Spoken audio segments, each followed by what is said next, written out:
Bonjour, it's my pleasure to welcome you all here today.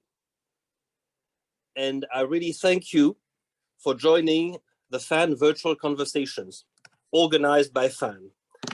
Je suis très heureux de vous accueillir ce matin, cet après-midi, ce soir, selon les endroits d'où vous nous rejoignez, pour participer au dialogue virtuel de l'ICA.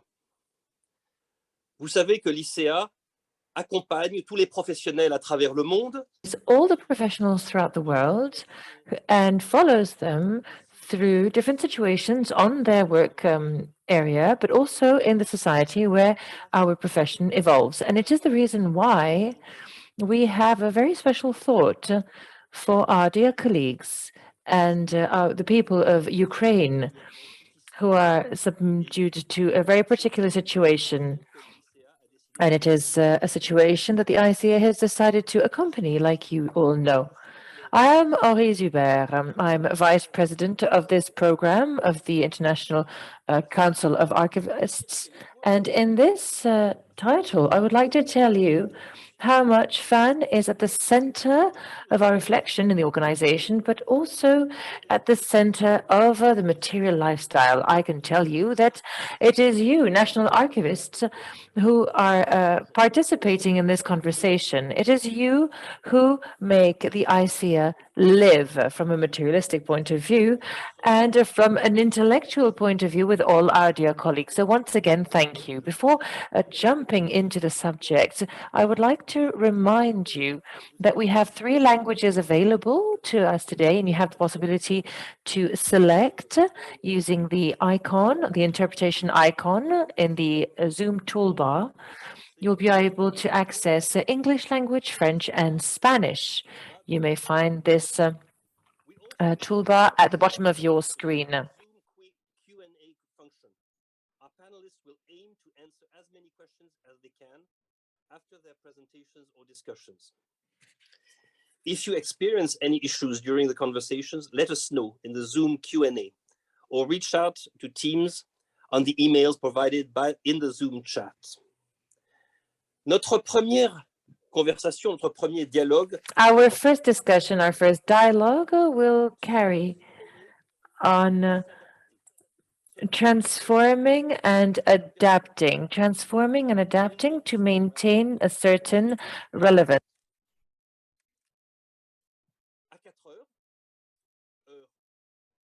At 4 p.m. UK time, our second dialogue entitled The Politics of Digitization, New Technologies and Old Ideologies. Every one of these interventions will last around 90 minutes. And each speaker is expected to speak around 20 minutes. Avant, je vais tout d'abord passer la parole au président. I will now give the microphone to the president, F. James, who has carried this extraordinary project, and he will present this event with a few opening remarks, and he will be presiding our first conversation. And on the occasion of this presidency, he will also present other panels. Jeff, you have the floor. Many thanks, Henri, and welcome everybody. It's as Henri says, my name is Jeff James. I'm the Chief Executive and Keeper of the UK National Archives, but I'm also the President of the Forum of National Archivists. So it's my very great pleasure to welcome you to the FAN Virtual Conversations 2022 event and to chair this opening session. These conversations are delivered in collaboration with the ICA and the Forum of National Archivists. And over 3 days, you're going to have the benefit of hearing from colleagues from 19 countries, 5 continents, and close to 30 organizations who are going to share their experience and their expertise with you all. You'll hear about a wide range of topics relevant to our professional communities, including developing digitization programs, artificial intelligence, and digital innovations. You'll also hear about resilient records management solutions, shared archival heritage and memory, and collaboration on a global scale. Now more perhaps than ever, it's vital that we gather in every way that we can to discuss and explore the crucial role that archives have to play in a post-COVID world. As Henri said, more recently, we've seen how our international archive community has come together to show our support and our solidarity for the people of Ukraine. But we can go further than that. Through our work, we can offer practical assistance to our colleagues in Ukraine to help secure the future of their collections in whatever way we're able to. In this first session, Changing to Stay Relevant, you'll hear how national archives and sister institutions are engaged in transformative processes, reflecting on the ways that we work and looking at how to better serve our audiences, our stakeholders, and our staff. And I'm absolutely delighted to welcome our panelists, Leslie Weir, Librarian and Archivist of Canada, Emma de Ramón Acevedo, Directora del Archivo Nacional, Chile, and David Fricker, President of the International Council on Archives. Our panel, all leaders of organization, will discuss strategic aims, the ways and steps to make meaningful change, and the challenges and the opportunities that we've all experienced and continue to face. You are, of course, welcome to submit your questions to the panelists. I just ask that you post them into the Zoom Q&A function, so not the chat function, but the Q&A function, which you can select from the bottom of the screens. So without further delay, allow me to introduce our first speaker. Leslie Weir is the Librarian and Archivist of Canada, leading Libraries and Archives Canada since August 2019. Before coming to Library and Archives Canada, Ms. Weir was the University Librarian at the University of Ottawa, where she founded the School of Information Studies in the Faculty of Arts. Prior to her arrival at the university, Ms. Weir held positions at National Library of Canada, Statistics Canada Library, and the Côte Saint-Luc Public Library in Montreal. Ms. Weir has played important roles in many transformative moments at the Canadian Research Knowledge Network and in research libraries in Canada. She's one of the founding architects of Scholars Portal, the state-of-the-art research infrastructure in Ontario universities, and she served as chair of the Ontario Council of University Libraries. Ms. Weir also served as president of Canadiana.org, the Canadian Association of Research Libraries, and the Ontario Library Association. She's currently a professional division chair at the International Federation of Library Associations. And I'm now going to hand over to Leslie, who's going to deliver her presentation. Over to you, Leslie. Thank you so much, Jeff. Merci beaucoup, Jeff. Je suis ravie d'être ici avec vous aujourd'hui. I would like to start by acknowledging that I am speaking to you from the traditional unceded territory of the Anishinaabe Algonquin Nation. They are the keepers of this land in the past, in the present, and will be forever in the future. What a great topic for us to discuss today. I'm just going to share my screen here, and then we can jump in. All right, so I thought that I would begin by just giving you a quick introduction to remind you that we are, in fact, at Libraries and Archives Canada, both the National Library and the National Archives of Canada. So we are here to preserve the documentary heritage of Canada. We're also here to be a source of enduring knowledge, accessible to all, contributing to the cultural, social, and economic advancement of Canada as a free and democratic society, and to facilitate in Canada the cooperation amongst communities involved in acquisition, preservation, and diffusion of knowledge, and very importantly, to serve as the continuing memory of the Government of Canada and its institutions.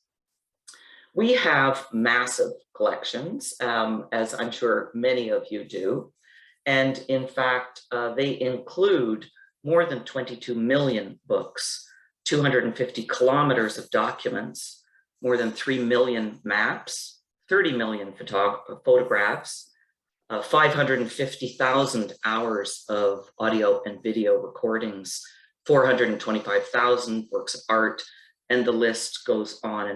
And of course, we have a great deal of digital data as well. Now, that means that for probably the 150 years that the National Archives has existed in one role, one organization or another, we've had a great deal of focus on our collections. And collections really are at the heart of our institution. That said, the world is changing and developing, and the expectations of users are also changing and evolving. And I am sorry, I'm just trying to advance my slides and having a slight technical problem, but we'll move right on. So in today's world, in Canada, it's especially important to be looking at the role that we play as the memory of our country, as holding the history of our country, and that we make sure that that history reflects everyone's experience, not just the experience of the dominant communities. So a major priority for us is reconciliation with the Indigenous peoples. We have a whole series of Indigenous initiatives that are underway at Libraries and Archives Canada, having been started under the direction of my predecessor, Guy Berthiaume, working in close collaboration with Ramón, who really set the stage for the current initiatives that we're working on. The key in working with the Indigenous nations of Canada is that nothing can be without them. They are the ones to tell their story. And so we are enablers, supporting them to be able to do that. We have a number of projects, project naming, which started with the Inuit in the north of Canada, where there were thousands of photographs which had been taken over the decades and centuries in Canada, where the individuals that were portrayed were never named because they were viewed to be subjects. So we've been working with the Indigenous communities to crowdsource the naming of those people in those photographs. We've also been working on a project, We Are Here Sharing Stories, where we digitize and amplify the collections of our holdings that relate to Indigenous peoples. And we are also working on We Are Here Sharing Stories, where we support the Indigenous nations to digitize and make accessible their collections how they see fit.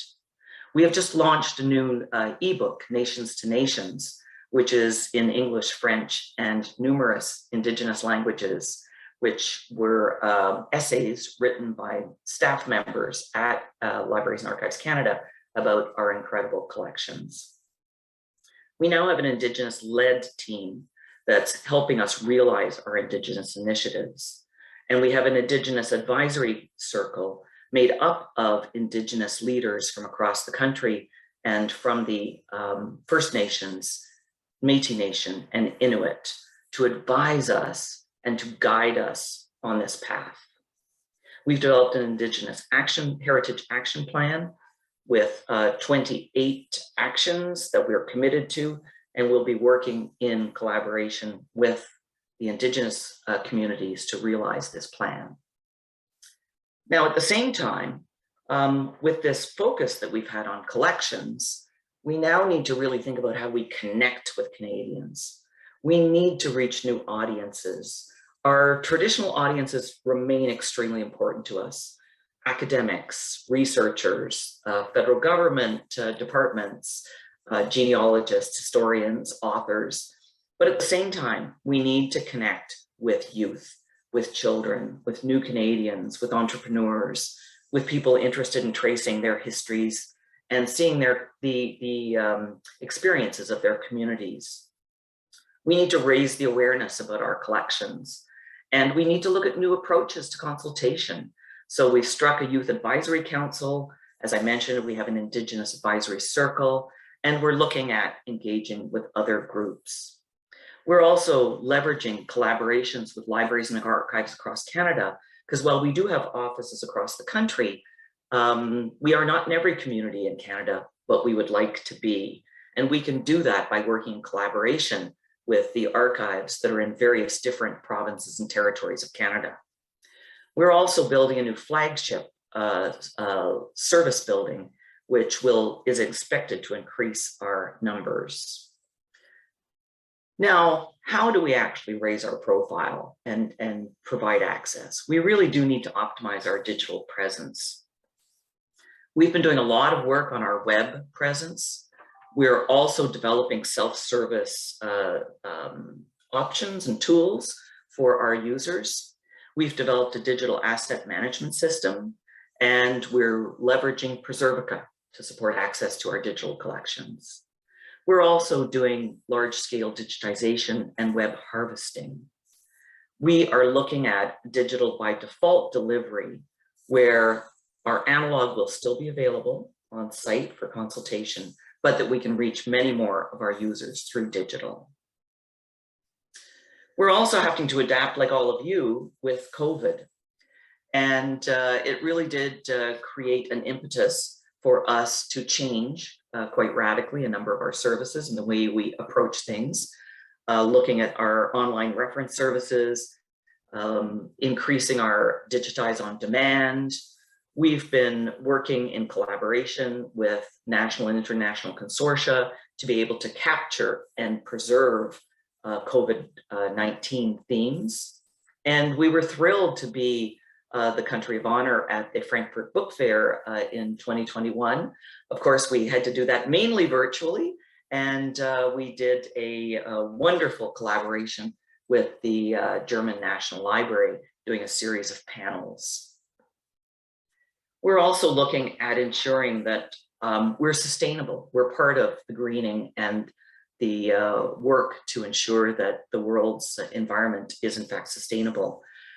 We are opening this summer our newest storage facility, which is, it's our nickname is G2, which is Gatineau 2, because our first preservation center, which is pictured here, together with the new White Diamond just behind it, is located in Gatineau, Quebec. And you can see inside here the image of our crane, which will be moving in an automated fashion, the vaults that we hold there. So leading edge of technology, 21,500 cubic meters of storage, which will help us preserve our collections. We're also in a rather interesting collaboration, this second facility that I hinted at earlier, which is going to be our new public service building, which is an extremely innovative collaboration with the Ottawa Public Library, the fourth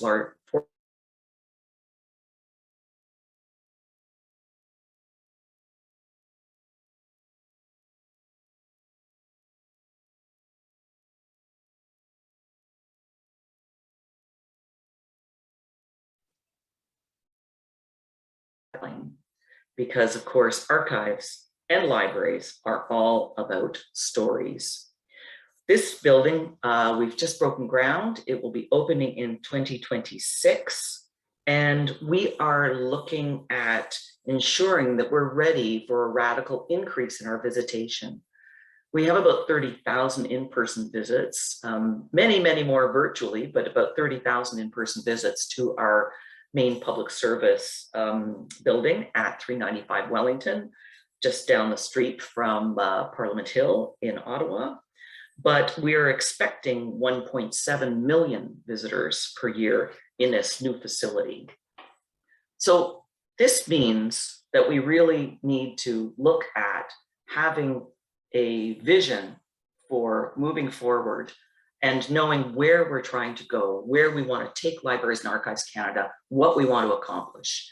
So we have launched a process where we are developing our vision for 2030. And our keywords that are inspiring this vision are discover, understand, and connect. So we want to be able to connect Canadians with our collections. We need to reflect many voices because Canada is a country where, of course, the Indigenous people were the first peoples here. Everyone else is an immigrant, and we have many, many immigrant populations with long and rich histories in the country. And we have many different racial groups that live and work in collaboration in Canada. And we need to be sure that our collections and our services reflect that wide diversity. We need to engage with our communities in Canada, and we also need to partner with people in the world and libraries and archives. We need to support our team and be sure that our team can, in fact, sustain the heritage of Canada.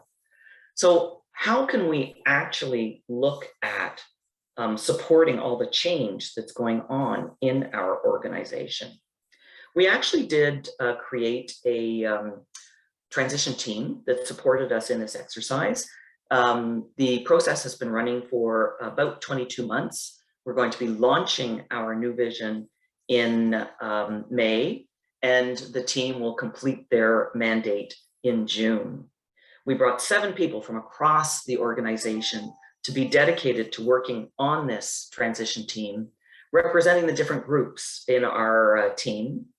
And they had the charge to engage all members of our team. We felt that looking at change management was extremely important to be successful. And so we brought in a formalized approach to change management in our organization.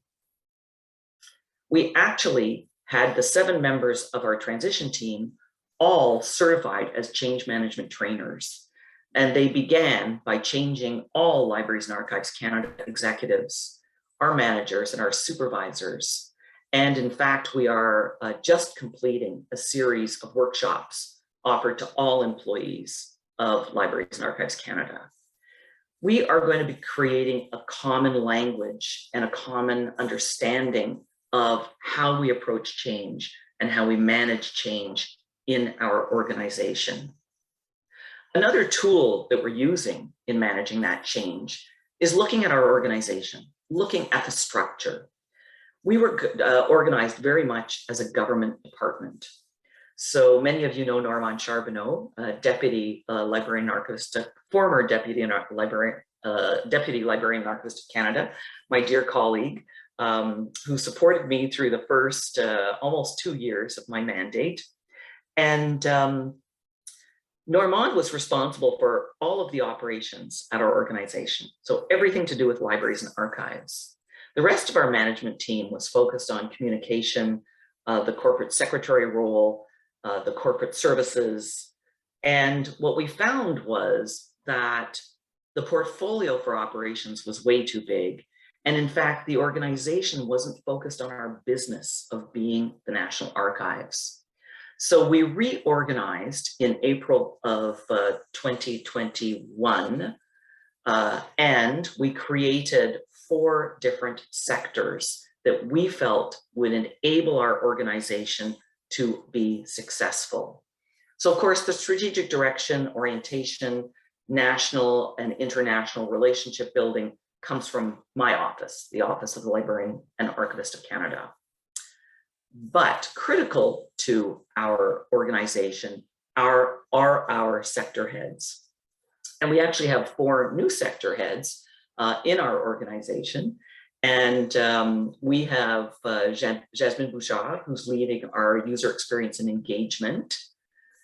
We have Amy Buckland, who's leading our collections. Now, these 2 together were what Ramón used to do. And he had recommended that we divide those so that they would be more manageable and that the sector heads would have an opportunity to be able to play impactful roles in the organization and externally. We have Nancy Taillon, who is our interim Assistant Deputy Minister of Corporate Services, providing and enabling our whole organization. And then Sylvain Bélanger, who is leading our digital services, which we felt was strategic for us to have, bringing together IT and all of our digital services that relate to libraries and archives together into one area to support us in digital optimization, transformation, and looking at innovation to improve our user experience. So we feel strongly that our future is out there awaiting us, but we want to be in control of our future. We want to drive our future. And so our Vision 2030 is going to lead the way for years to come to provide easy access to our diverse and inclusive collections and sharing them as widely as possible while encouraging and enabling all people to discover, understand, and connect with the Library and Archives Canada collections and the stories behind the Canadian experience, its cultures, its communities, and its history. And with that, I would like to encourage you, this gorgeous night view of our building that will be opening in 2026 with our transform services, incredible access to our massive analog and digital collections that will basically be an agora, a gathering place in downtown Ottawa. And we hope will bring researchers, academics, government researchers together with youth, new Canadians, and entrepreneurs, and everyone else in Canada who is interested in accessing the collections that make up their government record and the history of their communities and of them as individuals. And with that, I will stop sharing my screen, and I will turn the microphone back to Jeff. Thank you very much. Thanks, Leslie. Just wait for your screen to clear. What a great image to finish on as well. It looks really enticing. I'm sure all of us will be, you might have a lot of people wanting to visit in 2026. So many thanks. I can see that the questions are beginning to come in the Q&A. So, to keep those going, we'll get to them all together at the end rather than after each speaker. But if you've got questions, post those at any time.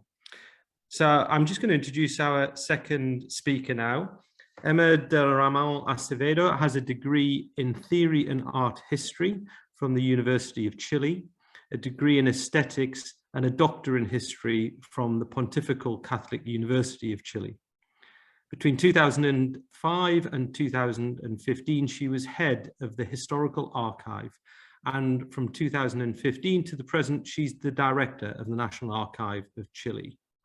She's also the president of the Latin American Archives Association, ALA, part of the committee of IBA Archivist, and director of the National Archive System, and academic director of the Diploma in Archival Studies at the University of Chile. It's my pleasure to introduce Emma and hand over the Zoom controls to her. Over to you, Emma. Hello, and thank you, Jeff. Well, I have to beg you pardon, but I don't speak very well English, so I'm gonna read my points. So I have sorry, wait me a second, please.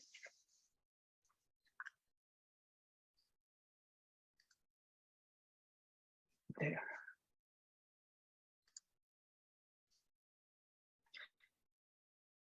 So this is the outside of my dear National Archive of Chile in a holiday. Not always we are like this, I must say. Well, oh, sorry. There.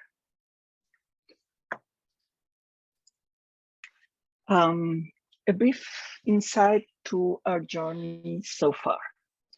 The National Archive of Chile began its life on 1844 through various initiatives of the state whose purpose was together the documentation it produced and made it available to the government for consultation.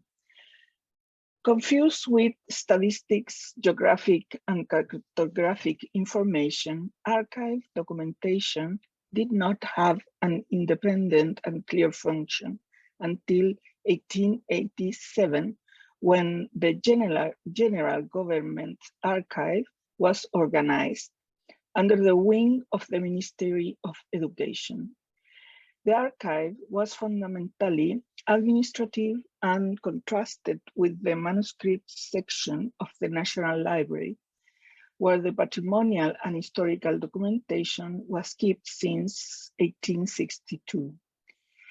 It was back in 1927 when both archives were merged, giving way to our Archive Nacional, Archivo Nacional, National Archives, and joined in a single legal entity in conjunction with other heritage institutions such as museums and the National Library.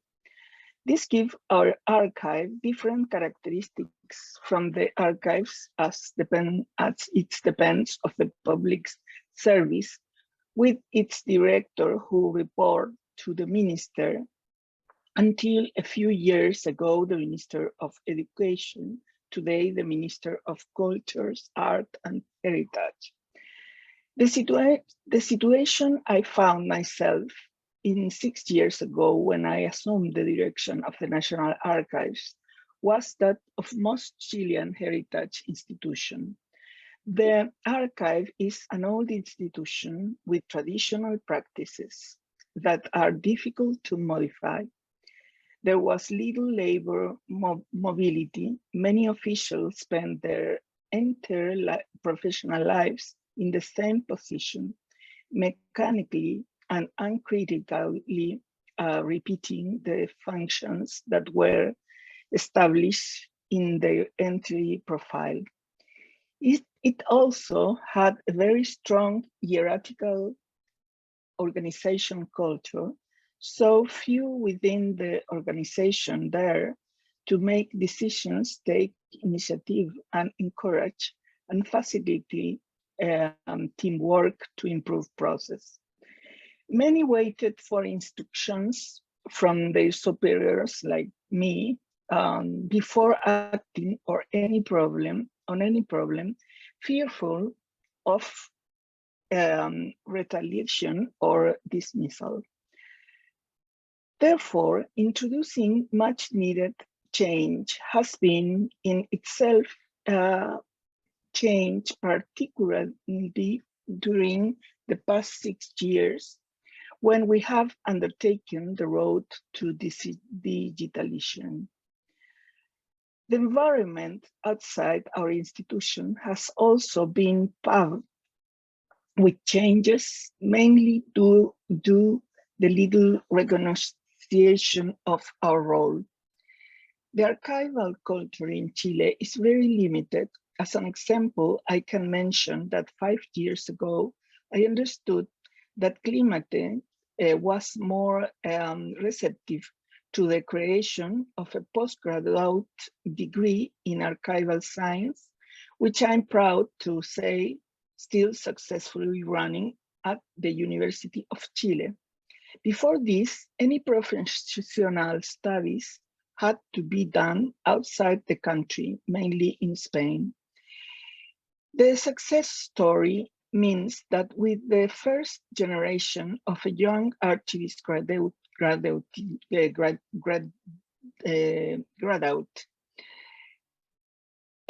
is 150 so far. We are able to set up archives through the country in public and private institutions. These young professionals are few. They have little experience, but an enormous vocation that has allowed improving the standards in the existing archive, including our own and beginning to work on organizing the documentation of other institutions, which gives us great hope. Another big challenge is the non-existence of a general archives law. There are some provisions referring to the National Archive and other scattered and various regulatory bodies, but there is not regulation whatsoever referring to the management of the documentation produced by state institutions, and neither does it exist for private institutions. As a result, this strongly affects the application of the transparency law and the access of citizens to the acts of the state and its authorities. The good news is that the new government in our country has given priority to this bill, so we hope to have it in a short time. The project has been worked within the National Archives and shared with the Archivist organizations. The government has begun reviving the proposal, and we hope it will be presented to the National Congress within a few months. About the National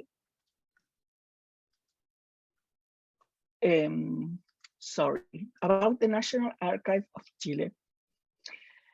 The National Archive is made up. You know, Chile is a very long country, very, very long. This is the Pacific on the on one side and big mountains in the other. The National Archive is made of 5 missionary institutions: the National Historical Archive, the National Archive of the State Administration, and the Regional Archives of Araucanía. Araucanía is in south, with the place where our indigenous, very, very strong indigenous organizations. Tarapacá, this is in north, and Atacama at north Chile. The years, another 3 regional archives will be added in Antofagasta, Coquimbo, and Valparaíso, due to the fact that there is a metropolitan concentration mandate in the law of that create our Ministry of Cultures. To this must be added the Electronic Archive, a missionary institution dependent on the direction of the archive, and which has been receiving native electronic and digitalized documentation since the end of last year. The presentation will deal with the implementation of this virtual archive. The team is small, a little more than the team of all the National Archives, a little more than 125 people, who in total preserve and give access to 50,000 lineal meters of documents, facing big problems due to the limitation that I described a moment ago.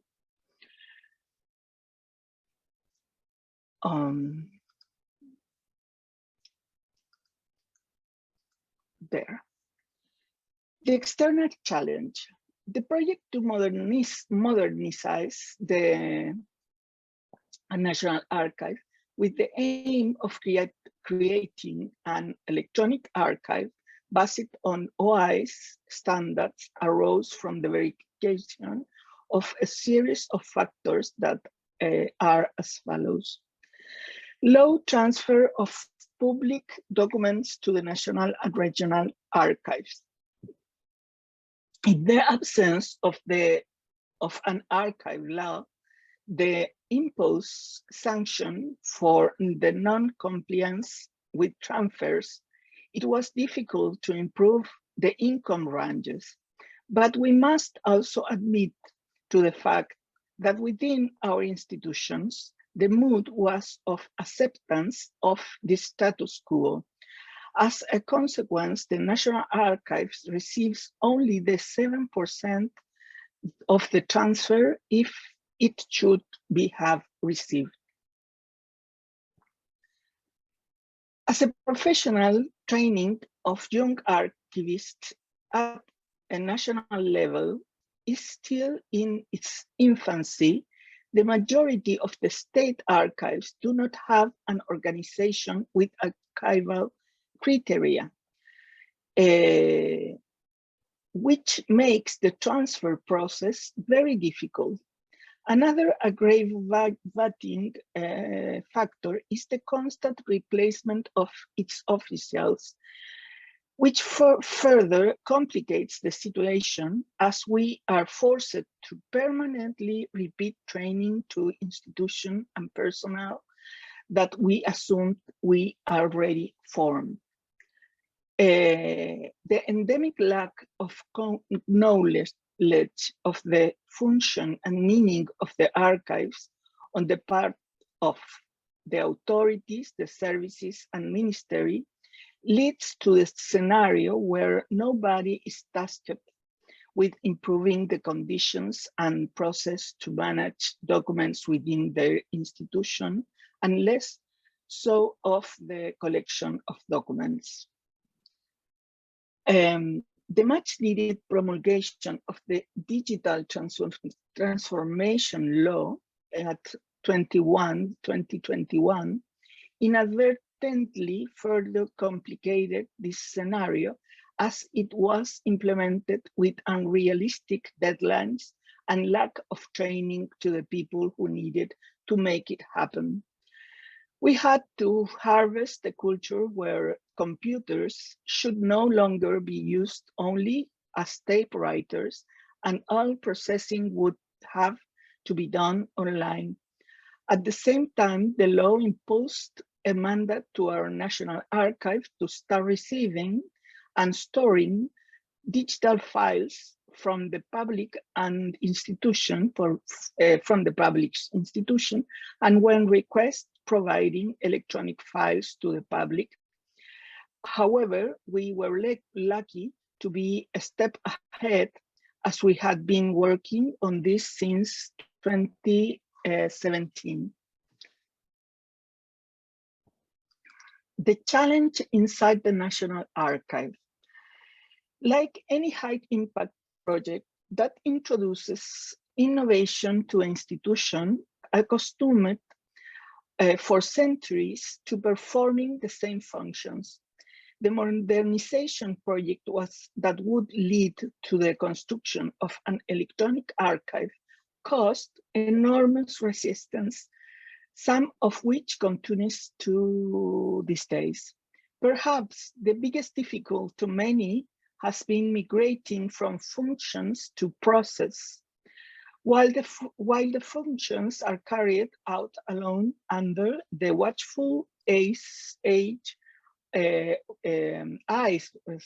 of the boss, the process are worked across the board and in multidisciplinary teams. This change has been very difficult to implement. The old habit of receiving documentation on paper and sending it back to certain missionary archive has been impacted by what has been called the hybrid file, that is the one that has part of its electronic process and part of paper.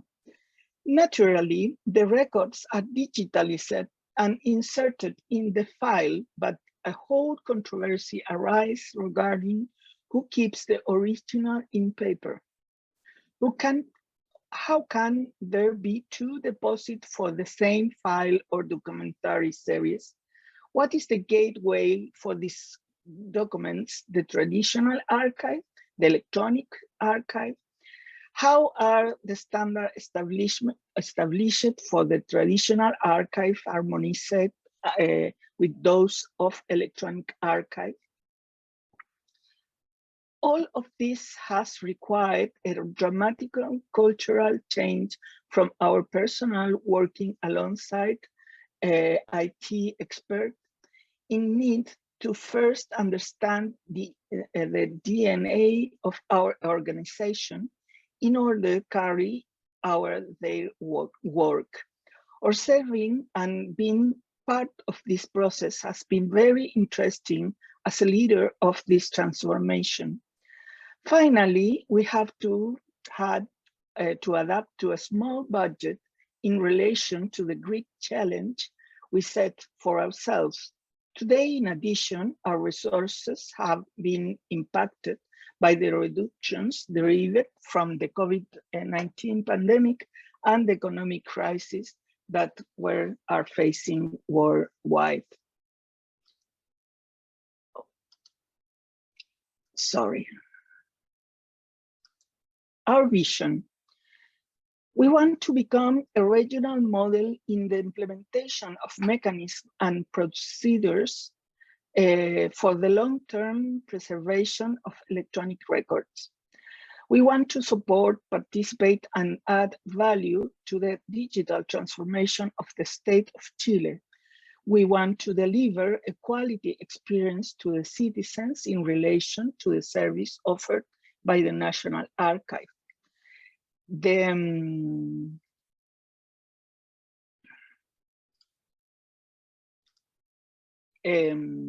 objective of the project provide the National Archive with a system to receive electronic records by implementing the OIS platform following the best archival practices to ensure long-term preservation. For this project, we were granted with $1.7 million over 3 years from 2018 to 2020. The opportunities, just as we have had great difficulties, we also have opportunities that far outweigh our obstacles. In the first place, we have been able to join and influence both of drafting and application of the state digital transformation law. This has been a great challenge for work teams accustomed to occupy lagging place in decision about documents management in archives. Second, build and approve an important part of the regulation derived from the aforementioned general law, as well as the technical standards that are applied today at that management. Third, the incorporation of our terms in other initiatives related to digital preservation, both within our country and abroad. Four, position the National Archive of Chile as a technical counterpart of electronic governments in our country. Finally, the in-depth intervention in the practice of process entrenched in the National Archive and its different areas to provide technical tools for operation and control that have allowed us to reflect and modify our work. The change has been really very profound. Some of the officials of the National Archive still cling to the old practices, so bringing change has not been as homogeneous as one might leave hoped. However, from the beginning, we knew that the human factor is a key in this process and that not everyone has the same willingness to change what they do and how they do it, even if the result is, as our seminar says, to change to stay relevant. In this case, change to start beginning relevant. About the digital transformation law, data management, and National Archive role. The approval of the digital transformation law means that the administration and transfer of record will soon be compulsory in 2024 for all producers and public documents. The fact has placed it at the National Archive as one of the main stakeholders of the process of digital transformation. In data management, as we know, digital preservation begins at the moment of the creation of the record, which should follow international established archival standards and norms.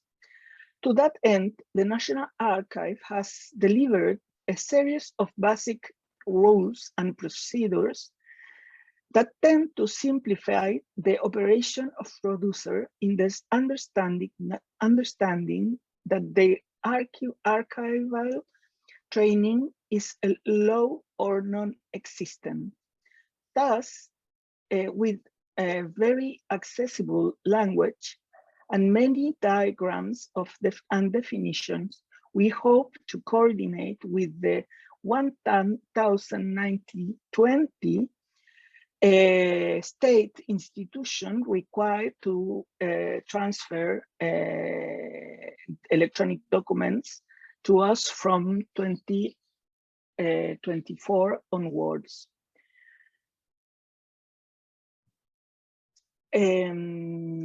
Parallel to these efforts, we continue with great hope to work on the draft of the future General Archives Law,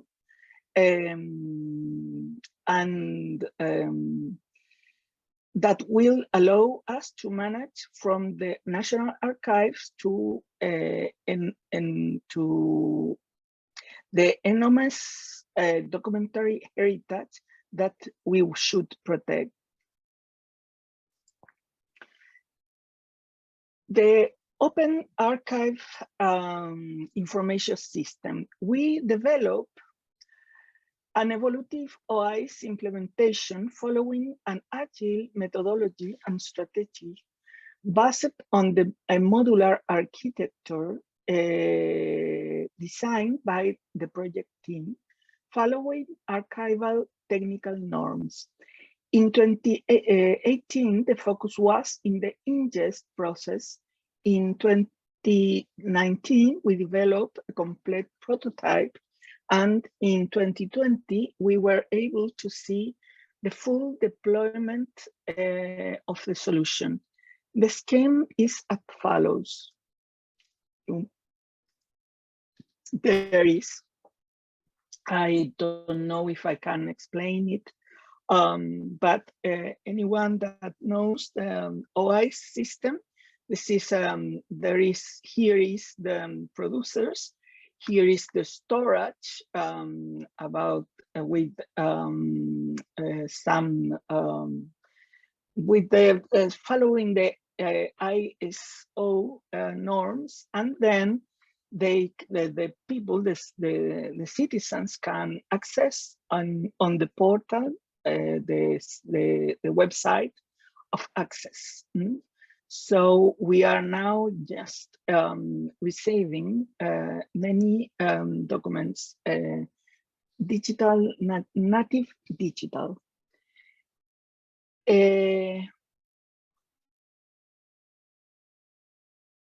Sorry, I think no, that's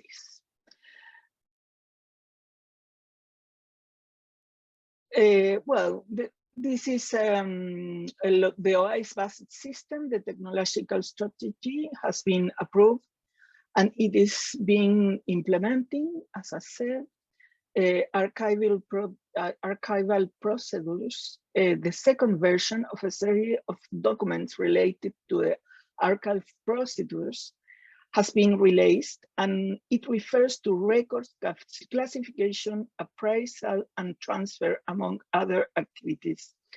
And the first transfer in December of 2018 took place on test mode, the first electronic transfer of record from a public institution to the National Archives between December 2021 and January 2022, we received the first 3 transfers of complete series of documents from the public institution. So the final reflection, this project since the beginning has been a great learning curve for us.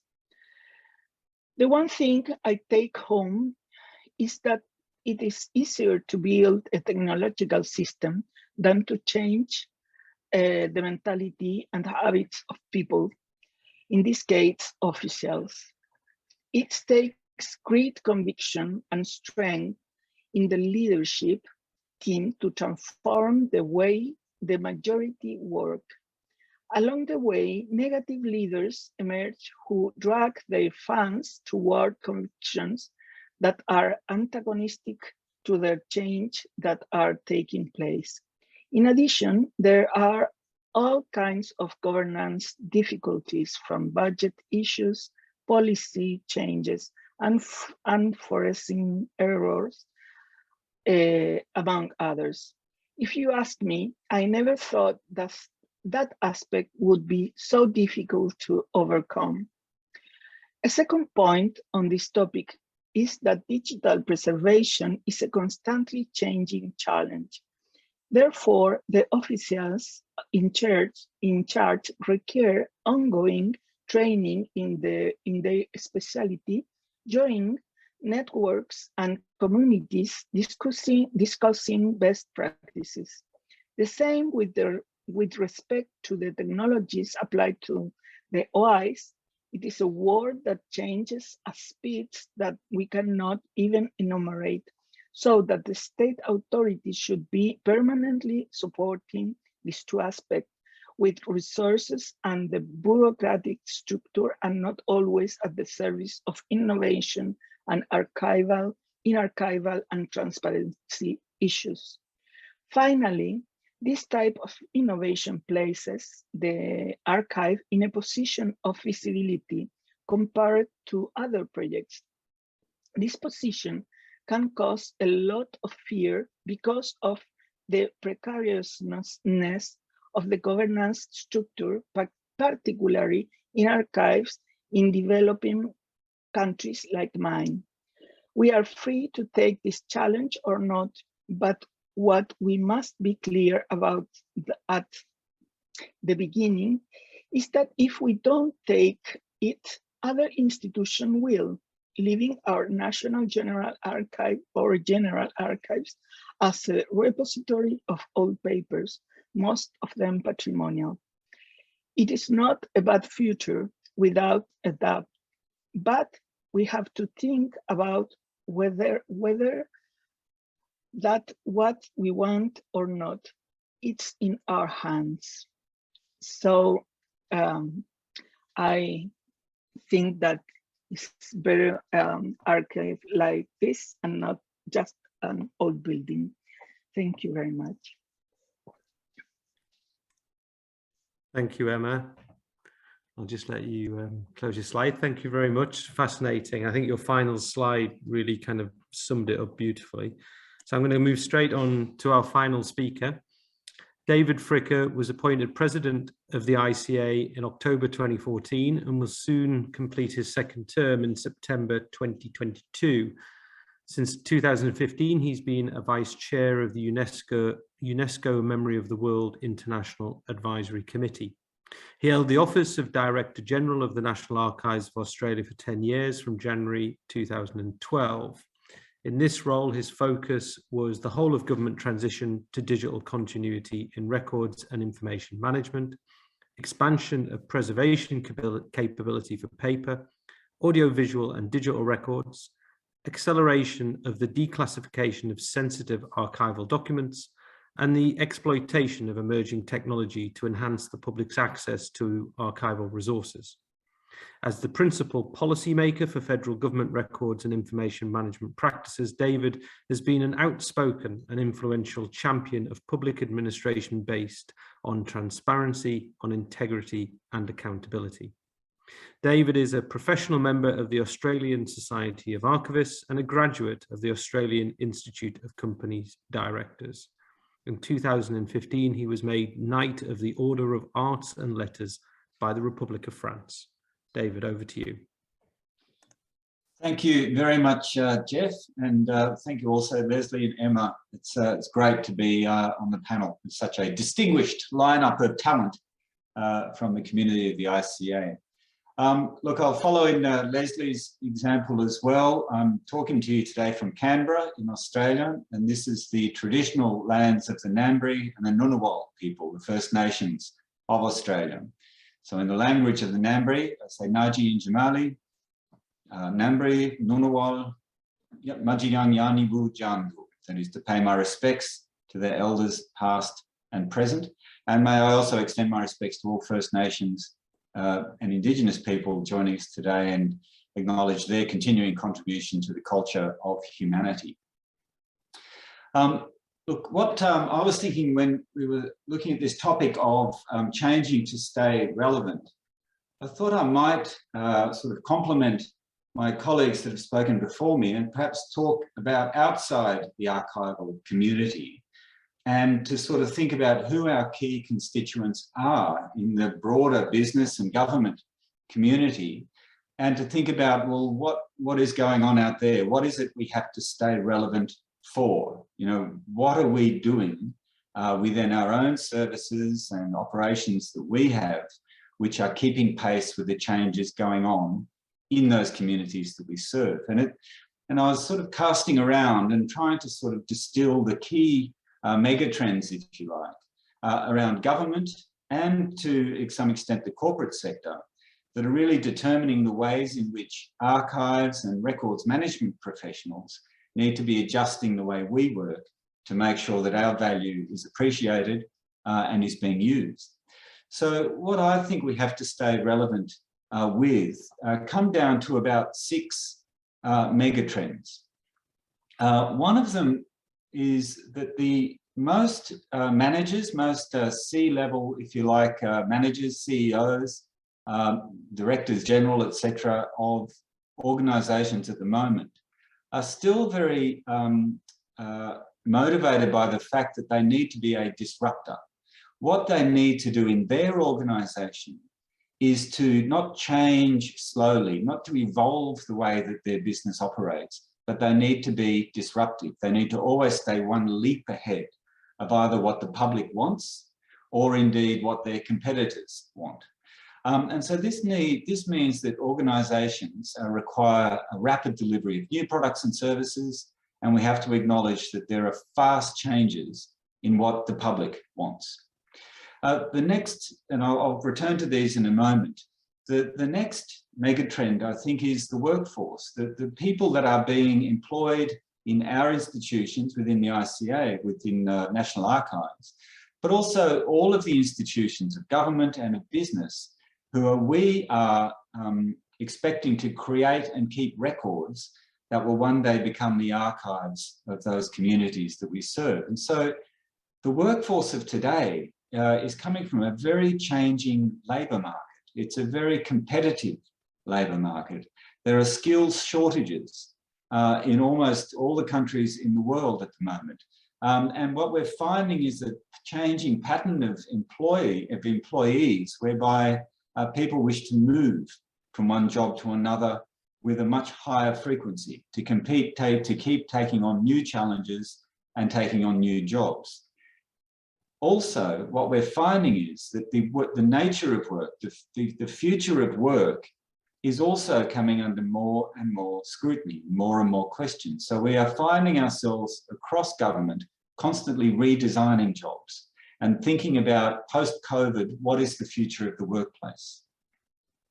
The third mega trend that I'd like to go to is there's a rising appetite in the public for more ethical behaviour. There's a rising expectation amongst the public that there will be social leadership exercised, that organisations will set good examples, will behave in ethical ways, and will be able to demonstrate that they are servicing a more diverse and equal society, and they are also responding to other social issues such as climate change, etc. So that idea of corporate ethics and social leadership is also a key trend that we in our community have to stay relevant with. The next trend I mention is that, as we're seeing right now, there are shocks and disruptions in the business environment. I think now that we are, looking at major issues that come up, such as COVID, such as the pandemic, the effects of climate change. We're seeing severe weather events. We're seeing bushfires or forest fires. We are seeing, most terribly, as it was acknowledged at the beginning of this session by Henri Zuber, war in Ukraine. And it's these sorts of major disruptions and shocks are really becoming so frequent, and we're starting to understand around the world that all of the governments of the world, all of the businesses of the world, all of our labour markets are interconnected. And every time there's a shock, it is felt by the organisations. And so this is something else I think that we need to stay relevant to. What are we doing in our community to assist our constituents work through those shocks? Look, the last two trends I'll refer to here, which I'd like to talk about as well, is technology, of course. Technology is key. Technology is the number one factor which seems to be driving the way that organisations are changing and the way in which we need to stay relevant. It's often said now that every company is a tech company. Every government ministry is actually a technology organisation, because when managers sit down to think about what their strategies are going forward, to think about what sort of transformation they're going to go through, they are inevitably talking about technological change, and they're talking about a digital transformation. Similarly, technology is key to all transformations and the business improvements achieved by government ministries and by big corporations, because in every case, the manager's job is to try and derive more value out of the data that the organisation holds. Now, we in the archives and records management community understand well that data doesn't fall from a cloud in the sky, and data doesn't spring from a well in the earth. Data comes from records. The only data you can rely on is the data that has been kept and maintained as a record in a proper organised system. So that's another area that we need to stay relevant. And finally, I'd go to the vulnerabilities that are being experienced and being acknowledged by governments and businesses around the world. There are a few systemic vulnerabilities which are constantly being referred to. There's policy uncertainty in the government sector, in the business sector. We're finding a rapid change in the political life of many countries. And there's a rapid change in the policy responses that governments are having to issues as diverse as industry, education, climate change, terrorism, etc. There are constant changes in the policy settings that we all have to operate under, which means we have to be relevant and useful in the way that we support that change taking place. The other vulnerability that we must constantly be mindful of is the cyber threats, cyber security.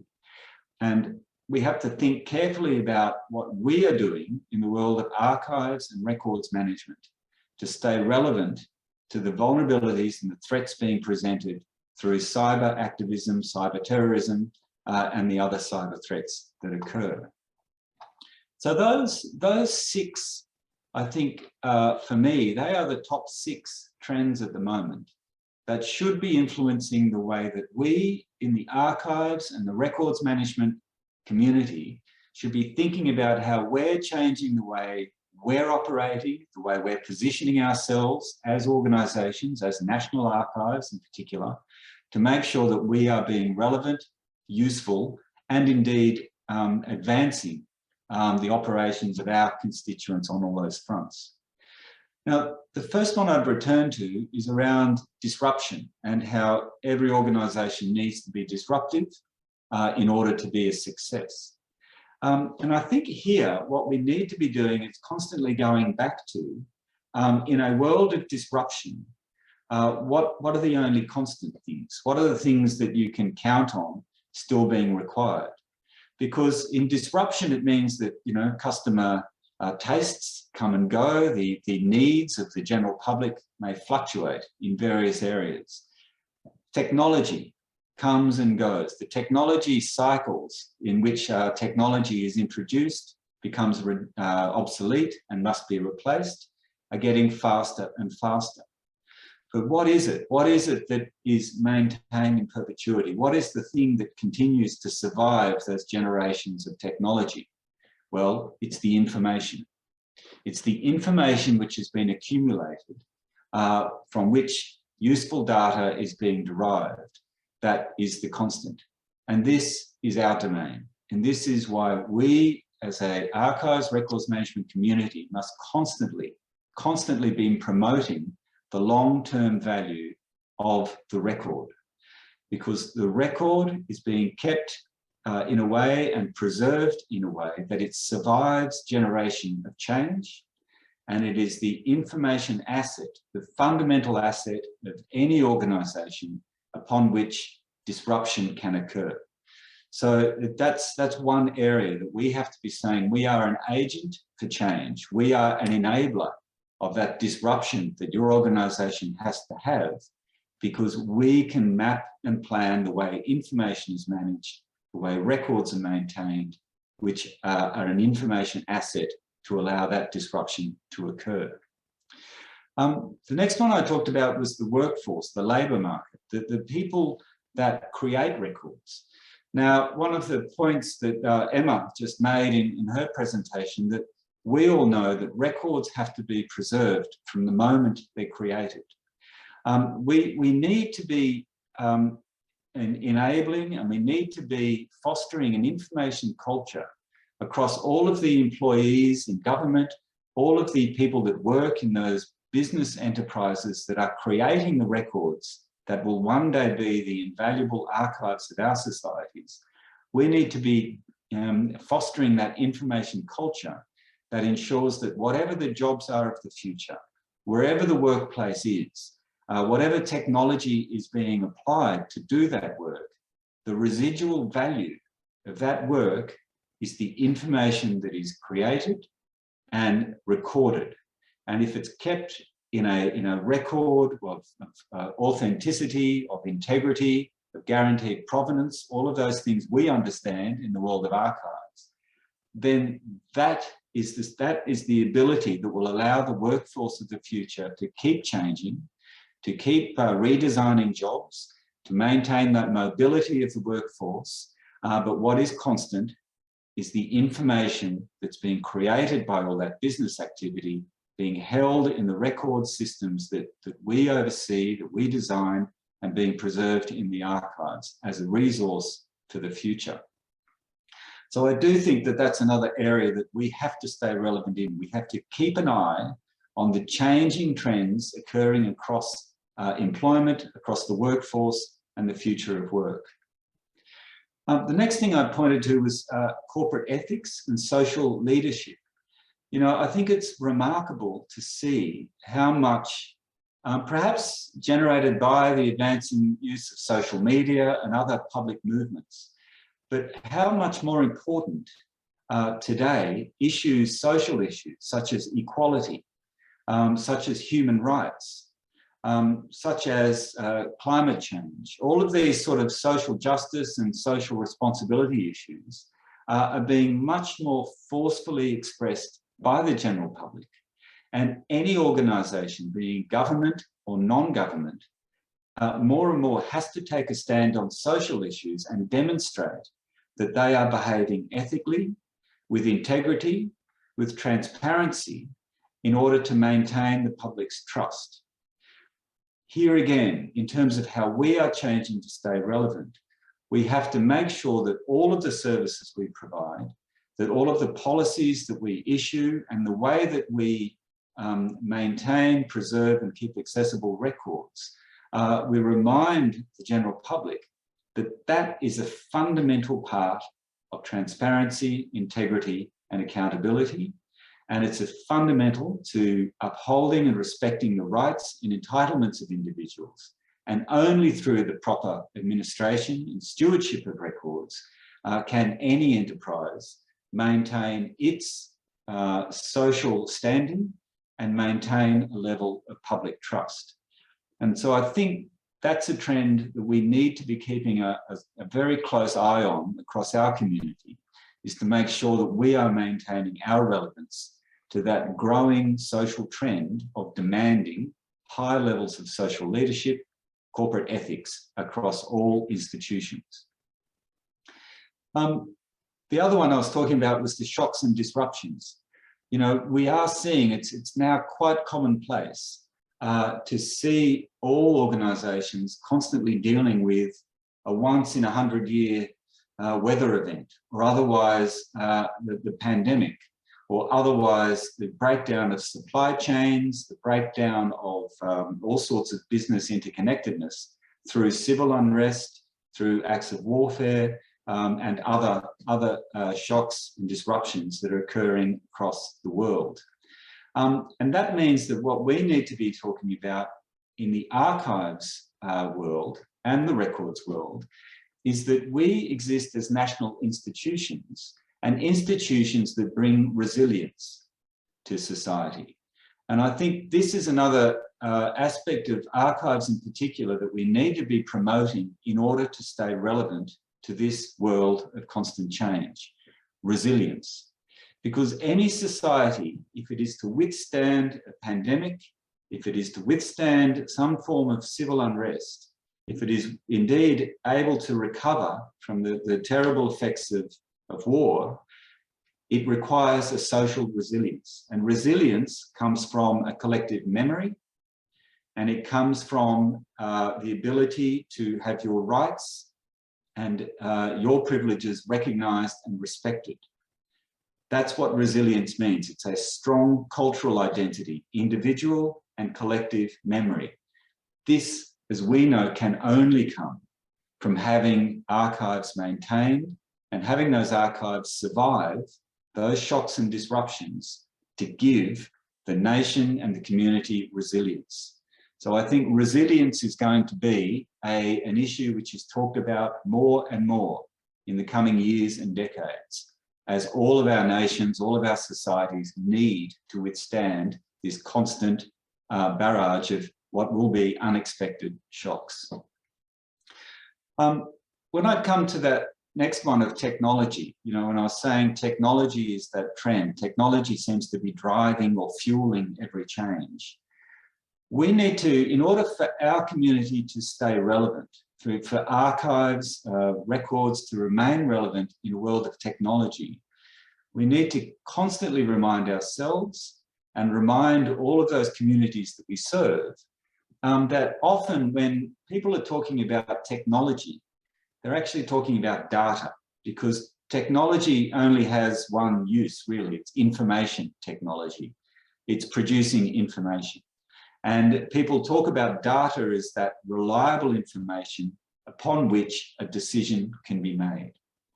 So for us to stay relevant, we always have to lean into these conversations about technology to remind all of our colleagues across the various industries that we work that when you're talking about technology, you are talking about producing the right data at the right time, in the right way, with the right constraints and protections, etc., around it in an ethical way. And that data has to be reliable enough for a decision to be made.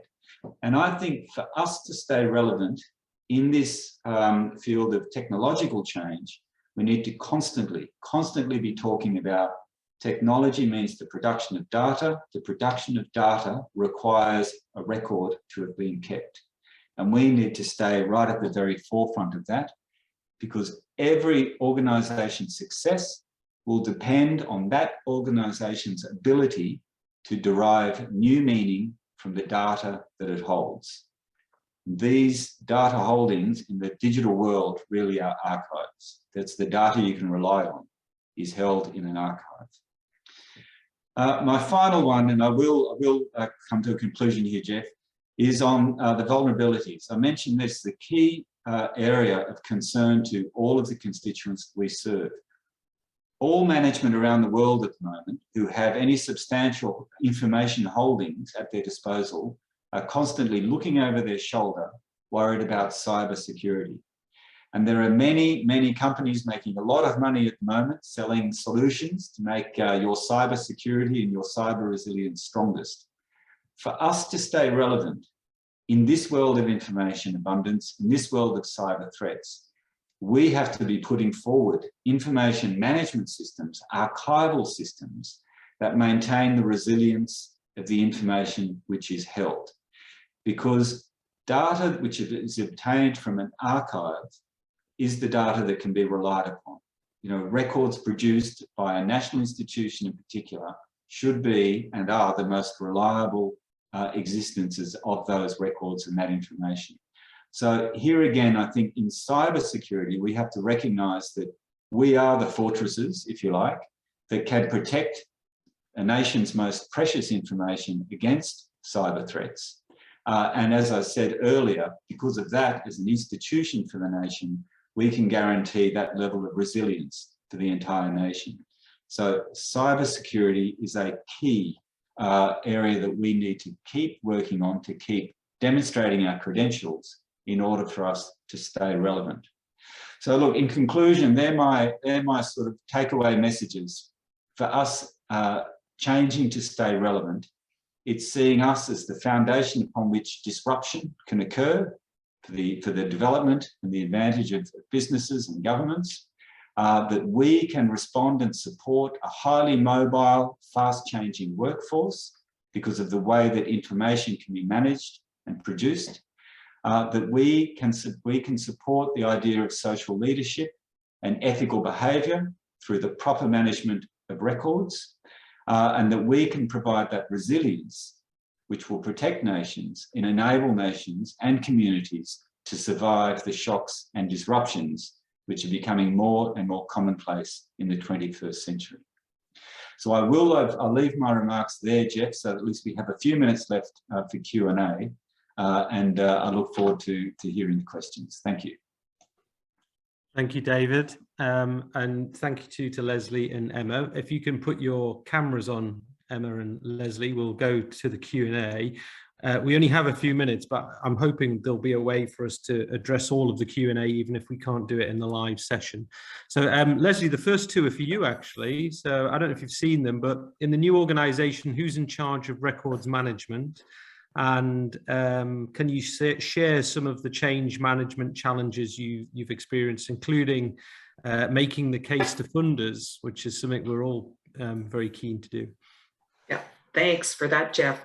What I will say is, in terms of the government record, I think we've done something interesting in our reorganization, because we've actually, it's under collections, but we used to have our corporate record management was under corporate services.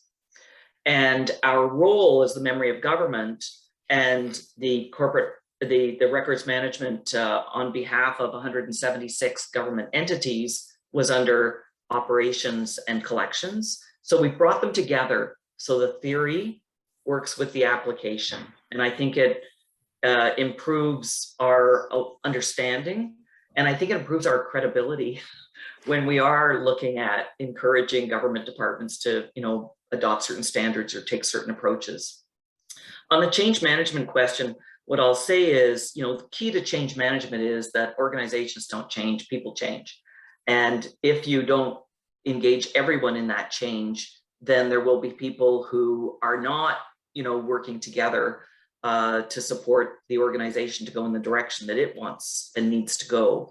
So what we're trying to do is bring that change management into, all of our processes, where you actually do engage with people. You talk about why you need to make change, what benefits the change will have, what might be the cons to doing the change, so that people also have an opportunity to experience change where they know what's going to happen.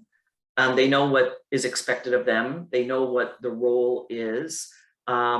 and that they are part of the process and they feel that they have some influence and you know, some skin in the game. So that's our approach.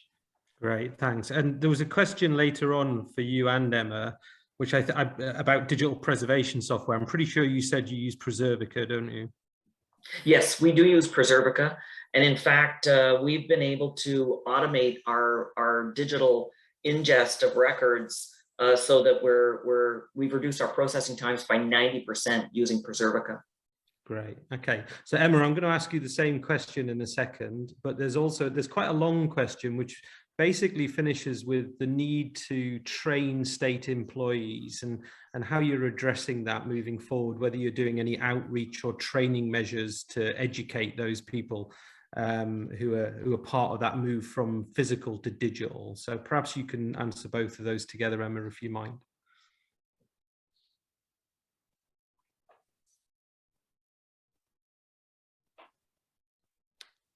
Did you hear that, Emma?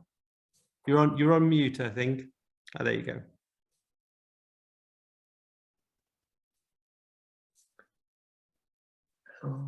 Oh, we're struggling with your audio, Emma. Well, at least I am. I don't know. Is anybody else here, Emma? No. No. Okay, we'll let you sort that out and we'll come back if we may. There's a couple of general questions for all of the panelists. So perhaps, David, we might start with you. So there's a question from Fiona to all speakers. Thank you for sharing all these various experiences about the challenges and exciting new changes. I wonder whether our speakers could comment about what will remain timeless for the National archival professions amidst these changes. So David, perhaps you want to pick that one up first. I think it does.